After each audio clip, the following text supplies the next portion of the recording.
नमस्कार दोस्तों, SN electrical academy के यूट्यूब चैनल पे आप सभी का स्वागत है। दोस्तों, इलेक्ट्रीशियन ट्रेड थियरी में न्यूमेरिकल पोर्शन को हम कवर कर रहे थे और ये न्यूमेरिकल पोर्शन स्पेशल बीएचपीसीएल के प्रिपरेशन करने वाले स्टूडेंट के लिए डिज़ाइन किया हुआ है। वीडियो को कंप्लीट वॉच कीजिएगा, न्यूमेरिकल पोर्शन में आपको बहुत कुछ सीखने को मिलेगा। साथ ही साथ वीडियो अच्छी लगे तो वीडियो को लाइक कीजिएगा और अपने दोस्तों में भी आप सब वीडियो को शेयर जरूर कीजिएगा। तो चलिए दोस्तों, आज के क्वेश्चन का आगाज़ करते हैं और स्क्रीन पे फर्स्ट नंबर क्वेश्चन। पहला जो क्वेश्चन है कि स्लिप रिंग इंडक्शन मोटर को जब 50 हर्ट्ज की आपूर्ति से जोड़ा जाता है तब यह 290 आरपीएम पर चलती है। पोल की संख्या ज्ञात कीजिए। फ्रीक्वेंसी का जो मान दिया गया है वो 50 हर्ट्ज का दिया गया है और इस मोटर की जो स्पीड है वह 290 आरपीएम है। तो इसमें पोल की संख्या बताना है। इसके लिए जो फार्मूला हो जाएगा NS = 120 F/P हो जाएगा। एक NS जो है ये सिंक्रोनस स्पीड होता है, P जो है पोल की संख्या है और F जो है ये फ्रीक्वेंसी है। तो 120 इंटू फ्रीक्वेंसी यहाँ पे दिया गया है 50 अपन पोल की संख्या हमें कैलकुलेट करना है। तो ये पोल हो जाएगा और NS सिंक्रोनस स्पीड 290 दिया गया है। अब यहाँ से ये जीरो से ये जीरो मारा जाएगा। अब यहाँ से P = हम लिखेंगे तो 12×5 = 60, 600/29 हो जाएगा।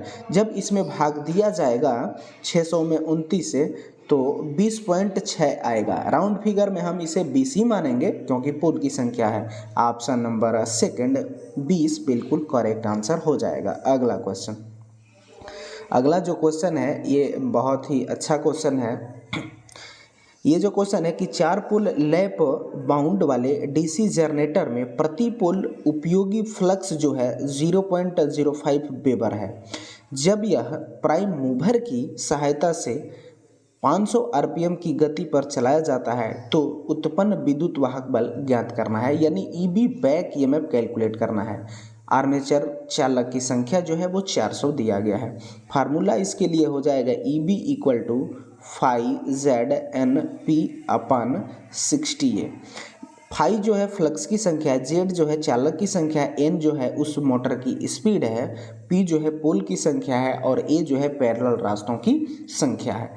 अब यहाँ से EB = हो जाएगा फाई का मान देखिए यहाँ पे दिया गया है 0.05 वेबर इंटू जेड चालक की संख्या 400 दिया गया है 400 इंटू एन जो है मोटर की स्पीड है 500 इंटू पी पोल की संख्या देखिए यहाँ पे दिया गया है 4/60 इंटू 4 जो है ए जो है पैरेलल रास्तों की संख्या, जबकि लैप बाइंडिंग में होता है जितने पोल उतने पैरेलल रास्तों की संख्या। यहाँ पे लैप बाइंडिंग है इसलिए पोल की संख्या के बराबर ही पैरेलल रास्तों की संख्या होगी, ये 4 हो जाएगा।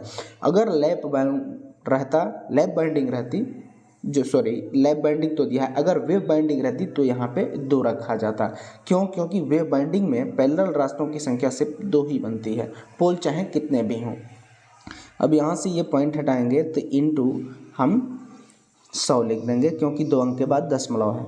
अब यहाँ से कैलकुलेशन करेंगे तो ये 2 जीरो से ये 2 जीरो मारा जाएगा, ये 4 से 4 कैंसिल आउट हो जाएगा। इसके बाद अब ये 0 से ये 0 कैंसिल आउट हो जाएगा। अब देखिए ये 5 ये 50 5×5 = 25 चौका 100 5×5 = 25 चौका 100 ये 100 हो जाएगा, एक और 0 हो जाएगा बटा 60 कर देंगे। जब इसमें हम भाग देंगे 1000 में 6 से तो ये 166.6666 करता आएगा। तो इसी को हम राउंड फिगर में 7 कर देंगे, मतलब कि 166.67 वोल्ट बिल्कुल करेक्ट आंसर हो जाएगा। Option number second. अगला क्वेश्चन, अगला जो क्वेश्चन है कि एक 220 वोल्ट डीसी मोटर में आर्मेचर का रेजिस्टेंस जो है वह 0.75 ओम है। यदि यह निश्चित लोड पर संचालित होने पर 20 एम्पियर की आर्मेचर धारा कर्षित करता है, यदि ब्रश का जो वोल्टेज ड्रॉप है उसको नगण्य मान लिया जाता है तो इसमें प्रेरित विद्युत वाहक बल यानी बैक ईएमएफ कैलकुलेट करना है। मोटर है तो मोटर के केस में टर्मिनल वोल्टेज का जो फार्मूला बनता है VT equal to EB plus IA बन जाता है। अब VT टर्मिनल वोल्टेज है, क्वेश्चन में दिया गया है 220 volt, 220 volt equal to EB हमें कैलकुलेट करना है plus IA armature current. Armature current यहाँ पे क्वेश्चन में दिया गया है 20 एम्पियर इंटू आर्मेचर रजिस्टेंस जो है ये भी क्वेश्चन में दिया गया है 0.5 ओम। अब यहाँ से ये हो जाएगा कि 220 इक्वल टू EB प्लस इसमें हम इंटू करेंगे तो ये 0 आ जाएगा 20 का, 5 दूनी का 10, 0 1 हो जाएगा, 7 दूनी का 14, 15 हो जाएगा, 2 अंक के बाद दशमलव कट जाएंगे, ये कंप्लीट 15 हो जाएगा। अब EB इक्वल टू हम अगले स्टेप में लिखेंगे तो 220, इसको इधर आएंगे तो माइनस हो जाएगा, -15 हो जाएगा।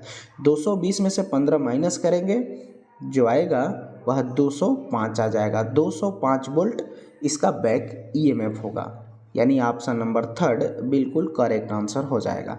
अगला क्वेश्चन, अगला जो क्वेश्चन है 3 फेज इंडक्शन मोटर की वाइंडिंग 12 पोल के लिए है और इसे 50 हर्ट्ज की प्रणाली से आपूर्ति दी जा रही है तो तुल्यकालिक मोटर की स्पीड क्या होगी।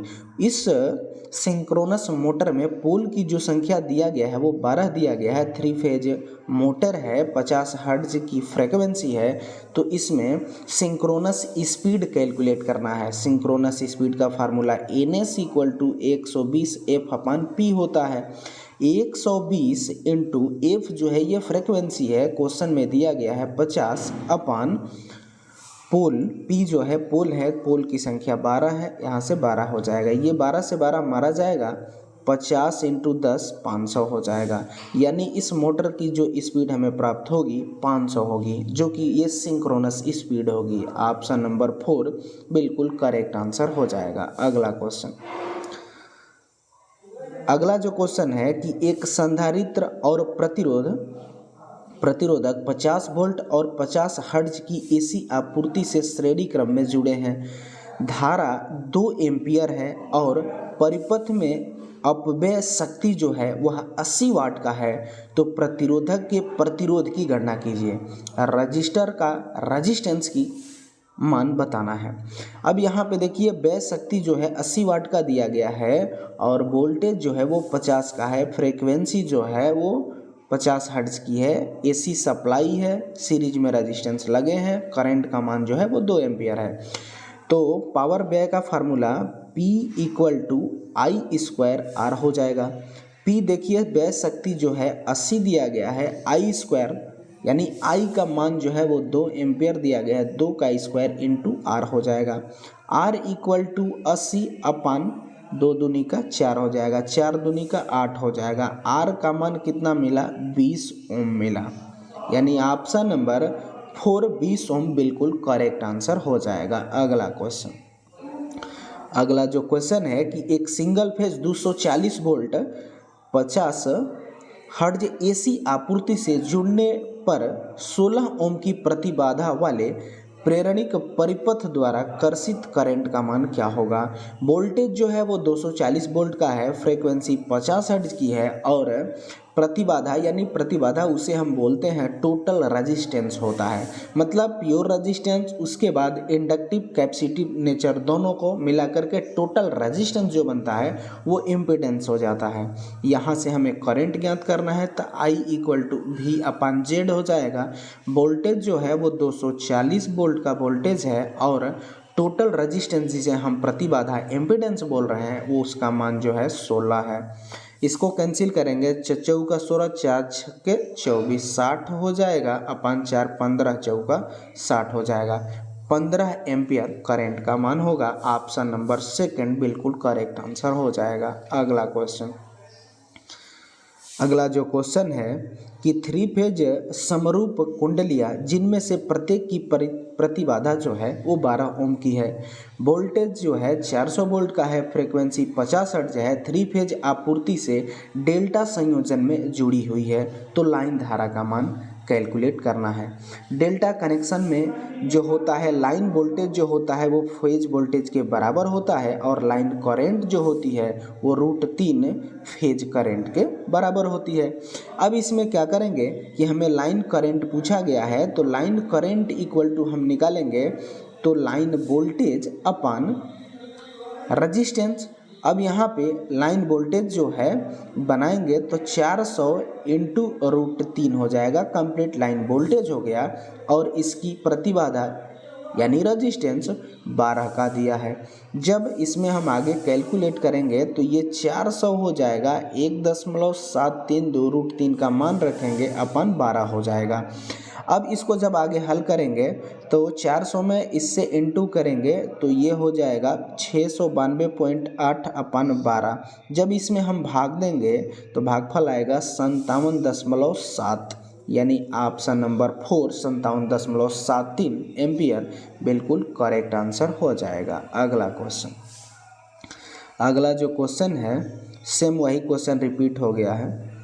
ये देखिए क्वेश्चन, ये जो क्वेश्चन है कि एक 35 SWG standard wire gas copper तार में फ्यूज में समांतर क्रम में 3 स्टैंडर्ड हैं। तार के प्रत्येक स्टैंडर्ड की रेटिंग 5 एम्पियर की है। समांतर गुणक फैक्टर जो है वह 0.8 मानते हुए फ्यूज की धारा की रेटिंग बताइए। स्टैंडर्ड जो है वह 3 का है और प्रत्येक स्टैंडर्ड में जो करंट फ्लो हो रही है वह 5 एम्पियर की फ्लो हो रही है।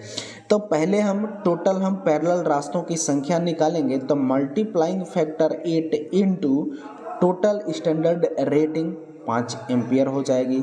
इसमें इंटू करेंगे तो 8 5 40, एक अंक के बाद दशमलव कट जाएगा। ये 4 टोटल पैरेलल रास्ते हुए। अब इसमें कह रहा है कि इसमें कितने स्टैंडर्ड हैं, तो इसमें 3 स्टैंडर्ड हैं। तो टोटल करंट का मान क्या होगा, 4×3 12 एम्पियर टोटल करंट का मान हो जाएगा। ऑप्शन नंबर 2 12 एम्पियर बिल्कुल करेक्ट आंसर हो जाएगा।